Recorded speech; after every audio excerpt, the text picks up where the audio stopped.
Let's see question number 20. It says, so we have 2 to the power of x, something this value, and 2 to the power of this value.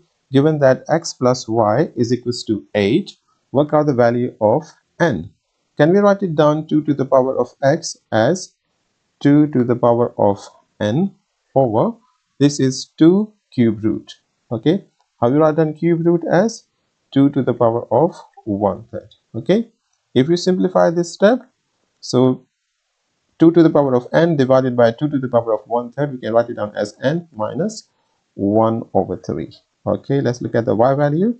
So 2y is equals to 2, and the square root means 1/2, and whole power is 5. And if you simplify further, you will get over here 2 to the power of 5/2. You're going to times both powers here. 1/2 times 5, you will get 2 to the power of 5/2.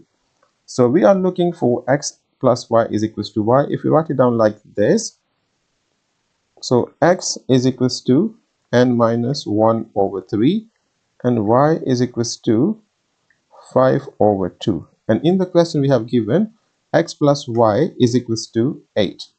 So we're going to write down now x plus y is equals to 8. So x value is n minus 1/3, and y value is 5/2 is equals to 8. So we're going to put n on this side, and 8 plus 1/3, and if we bring 5/2 on the other side, so that becomes minus 5/2. Now we just need to simplify. If you look at these numbers, so 3 and 2, so the LCM is 6. You're going to multiply everything by 6. So 8 times 6 is 48, and 6 divided by 3 is 2, and 5 times 6 divided by 2 is 3, and 5 times 3 is 15.